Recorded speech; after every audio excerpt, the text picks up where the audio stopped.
Louisiana. Today we're going to talk about what to do if you've been arrested for a DWI.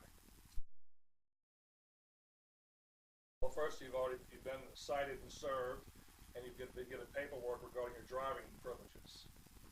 So you have to understand that it's a two-track procedure, one affecting your driving privileges and one affecting your freedom. The first thing you need to be concerned about once you've been released from jail is your driving privileges. You need to take the forms that were given to you by the police. It gives you your right to request a driver's license hearing. You certainly have a chance to preserve your driving privileges and keep driving without restriction while you're requesting the hearing, and with another procedure available to you. Within 30 days of the decision of the driver's license hearing, a hearing officer, you can file a suit in state court against the public safety to prevent them by injunction or by stopping them from taking your driving privileges away from you until your criminal matter has been resolved. The answer, yes. Both any and all information the police gather from their contact with you, from the very time the person may stop you through the time of your being arrested and placed in jail, all that information, all that evidence will be used against you in both hearings. In the driver's license hearing, by way of all the documents; in the criminal proceeding, by way of the officer's testimony as to what he recalls from that evening's encounter when he arrested you for DWI. There are challenges to the machine itself that you can make based on the certification documents that the state relies upon, as well as how the machine was in operation, how much time was it between the time of your arrest and being placed in front of the machine and when the machine is actually turned on, you've been asked to take the test. Once you've taken the test, that machine reading can then be challenged again based on the reading that comes out from the machine. So yes, there are challenges to the machine reading that could benefit you in a criminal proceeding. The breathalyzer test itself is a numerical value, which is a number. It's over 0.08. You're going to be presumed under the influence of intoxicating beverages.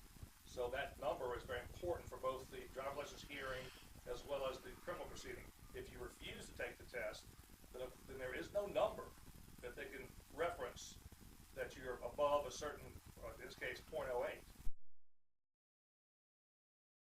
Well, if you do nothing, you will lose your driver's license for at least a year. That's correct. But if you again request your driver's license hearing, you can still challenge the basis for the police even stopping you in the first place. If you prevail there, then if the fact of the refusal does not come into play. Likewise, in a criminal proceeding, if you refuse, there's no printed number that they can point to say you're above 0.08. So therefore you're presumed to be guilty. That the state relies upon, as well as how the machine was in operation, how much time was it between the time of your arrest and being placed in front of the machine and when the machine is actually turned on, you've been asked to take the test. Once you've taken the test, that machine reading can then be challenged again based on the reading that comes out from the machine.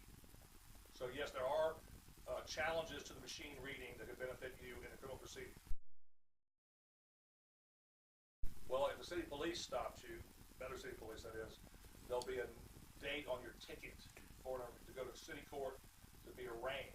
If you're stopped by the state police or the East Baton Rouge Parish Sheriff's Office or the LSU campus police, you will be sent a notice from the clerk of court of the district court in East Baton Rouge Parish, sometimes 6 to 12 weeks after your arrest, notifying you of a date to go into court to be what's called arraigned, which means that's your first appearance to come into court and answer the charges, either guilty or not guilty. There are certain motions to be filed by your attorney to suppress evidence or prevent evidence from being brought to court against you.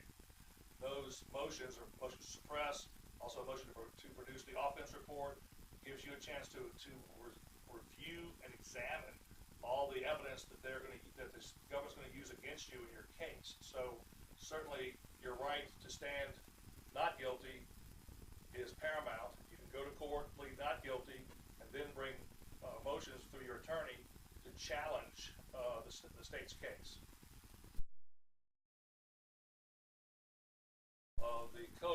procedure in Louisiana allows you, under Article 894, that once you complete all of the conditions of your sentence post-conviction DWI, and you are a first offender, the court can grant you what they call provisions of Article 894, which means the charges will be officially dismissed off the record. So if you look at for your record purposes, the charges and the conviction will be dismissed. Now, the fact of your arrest will still be on your record. That requires a separate action called an expungement, which is a separate civil action that is handled in a different court in a different way. But the 894, or most important for people, is that for insurance rating, they cannot rate you higher because the charges have been officially dismissed against you.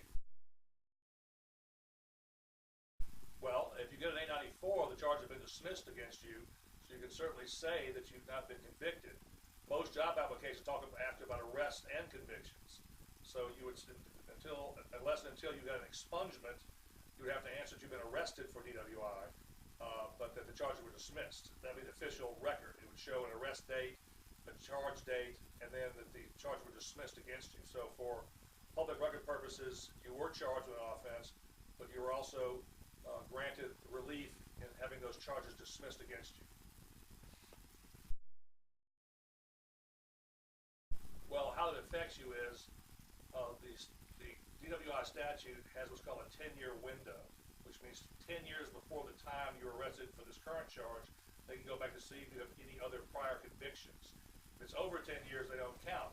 If it's within 10 years of your arrest date, they can use those to enhance the charge against you, which in your case would be a third offense, which would be a felony. But it's incumbent upon the prosecutor's office to go find those other convictions and to go prove that they're actually you and that those are convictions of you prior to being able to charge you with what's called enhanced or higher offense. The DWI goes from first offense, second offense, third offense, fourth offense, fifth offense, as many numbers as you've been arrested. But the only time frame you should be concerned about is the 10-year window. From 10 years before you were arrested this last time is what they look at to be able to enhance the charges against you. The fee this office charges for a DWI, for both the driver's license hearing and for the court appearances, is $2,500.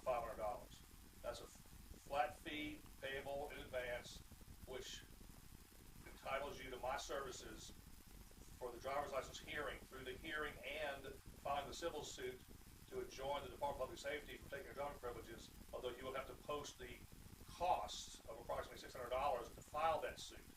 But my services to represent you in that suit are included in the $2,500. If you've been arrested for DWI in the state of Louisiana, call my office. I stand ready to help you.